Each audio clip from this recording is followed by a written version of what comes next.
Hey everyone, I'm super sorry for missing the meeting, but this is kind of my game plan for how I'm going to be planning my lessons and kind of having my overall layout. So, just first of all, I'm using a Google Sites to kind of organize all my data and all the information and material that the students are going to be using. I'll just kind of show you off a little bit of a sample of my overall game plan. So first I just kind of have like a welcome page, and as you can see there are these tabs on the side that click the students through the various lessons throughout the unit. So we'll just be using my Gilded Age unit for an example. So I have just like a little intro on the Gilded Age units. I think this is our third unit we have planned. I just started on this one early because it was a very interesting topic to me, so I was working on it throughout the summer.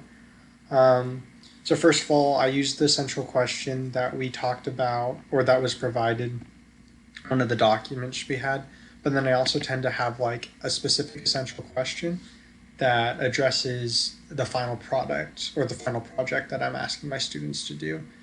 For a lot of these, I kind of like to tie it to like a modern day issue, so the students can kind of look at this historical event and apply it to their lives today. And we'll get to that eventually. First of all, I tend to have the same starting lesson idea, which is what I call like the 5Ws activity. But first, I'll show you guys the overall layout of like a normal lesson I have. Uh, so I just kind of have like their goal that I want them to be able to do pretty quickly, and then also the kind of products that they have to give me to fulfill the goal I need them to do. I have some of the key vocabulary that I'm going to want them to define and remember throughout the unit. And then I just have the materials. For this one, there's only one thing of material, and I've hyperlinked all these. So if you click on that, then it takes you to this note-taking sheet. Next up, I have the agenda. So I just kind of lay it out very specifically what the kiddos are going to be doing throughout the day. And this can apply to the asynchronous activity as well, which I'll get into later. So first of all, for the agenda, I just have like a prediction activity, which are all the parts of the agenda are bolded in these subheadings. Class-led discussion, teacher-led discussion, and then a summary and a thought question.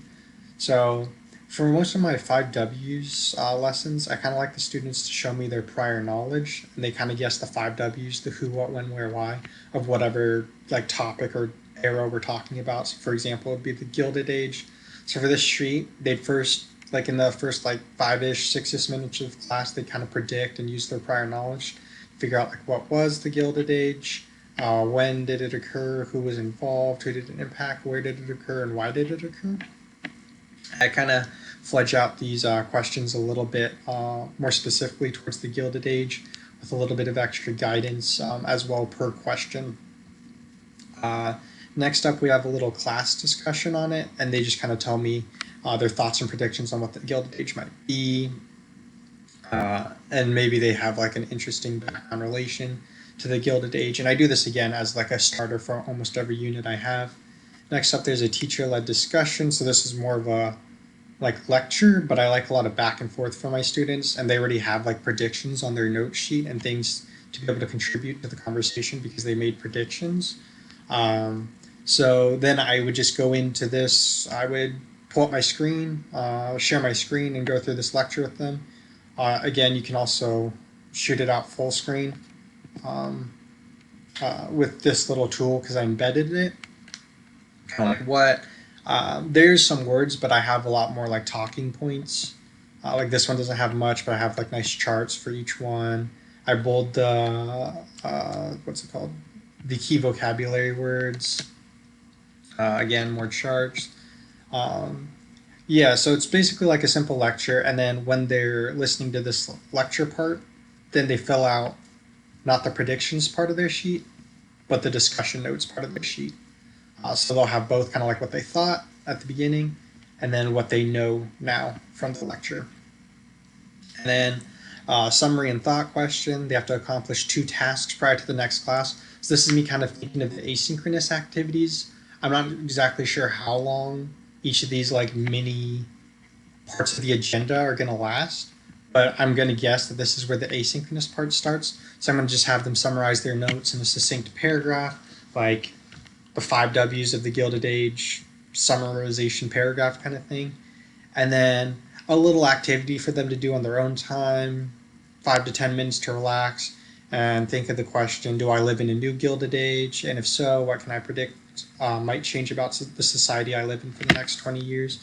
And just kind of like a little thing that they can jot down notes on, and then I'll use it as like a little bit of a lesson starter for the next time we meet synchronously. But finally, kind of talking about a project driven as opposed to test driven assessment criteria for the students. I made a little project that relates the Gilded Age and the Second Industrial Revolution to the what's called the Fourth Industrial Revolution nowadays. So here's their little project. I'm going to have them create a modern day technology, not actually create it, but like hypothesize about it that will provide a benefit to society while also acknowledging and addressing the potential negative consequences of my product. So again, this is chronological on these websites that I create. The first one obviously is at the top, and then always the final project or lesson is going to be at the bottom. So again, I have the same kind of layout. There's like the agenda. There's not key vocab because it's the final project basically, so they already have all the key vocab. It's a little bit implied that the key vocab is the vocab they've already learned, which I'll obviously have to make clear to my students. The agenda. I found this cool web series on YouTube, The Age of AI, and talks about the technologies of the Fourth Industrial Revolution. It has a lot of people that like I have a little trailer. Again, all these are embedded in the website, so you can click it directly from the website, which I'll be sure to share with everyone. It's not done, which is why I haven't shared it with everyone yet. Like these little units in between, I actually talk about, like we delve into like some more readings and videos on specific things like economic, social, and political. And then we also talk about the new Gilded Ages, I call it Revolution 4.0. But back to this lesson that I'm talking about right here. Basically, it's the same format where I kind of have separate parts of the lesson that might be turned into asynchronous, and then there are parts that will definitely be synchronous. So like the Age of AI, which is this YouTube web series, it has Iron Man in it, so I'm sure they'll like that, talking about the technologies of the Fourth Industrial Revolution, basically asking them to kind of look at the technologies and look at the positive and negative aspects that these could give to society. So I'll show you the final project guide to show you kind of what I had in mind for how we're going to assess our students. So I have it divided up into 4 steps for them. I tried to make it nice. I can maybe change it to make it look a little bit better. I tried to keep it as succinct as I could. And I'll, of course, be going over this in depth with my students. First off, for step 1, they're watching that video, The Age of AI, that I have embedded on the website. And they're looking at 3 technologies. Each episode goes into like 5, but I'm only asking them to choose like the 3 favorite or like most interesting ones they saw. And they just simply write the positive aspects and negative aspects. And then I tell them that, hey, maybe you guys can also divide it into economic, social, and political consequences to kind of help map out what these might be in your mind. And then finally, I kind of remind them what parts of this final project they're going to be turning in, like in bold, to make sure that they remember. So they're just turning in this little T-chart so I can see they're interacting and engaging with the video. They brainstorm a technology, so they'll kind of like pull one from the video they saw and make minor improvements to it, or they'll kind of think of their own if they're one of the really creative type students, and that's the technology they're going to be working with for the rest of the class, for the rest of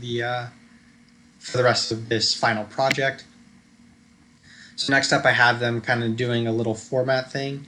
It's called an op-board, where it makes an idea into a plan. So they fill out a little op-board thing that they'll also be turning in, which I remind them. So like, who do they intend their technology to appeal to? Where are they going to be making it? Where are they going to be selling it? Of course, all of this is theoretical. I just want them to put thought into, like serious thought into it. Like if they were going to try to start a business centered around their technology, like the robber barons of the Gilded Age. Who are they competing with? What is like their overall goal? The 5 W's, like what are they trying to do in a 1-sentence summary, the who, what, when, where, why of their business that's selling this technology. The execution, so kind of this is a 3rd paragraph, the key tasks that they have to do. The concept of operation, which is kind of like their phases. This is again theoretical, like phase 1 is probably going to be like creating the technology that they're talking about. Phase 2, testing the technology. Phase 3, doing like trials with other people to see its effects and stuff like that. Part C is the timeline, so how long each phase is going to last. Part 4, sustainment, so material / capital necessary to produce product with a price estimate.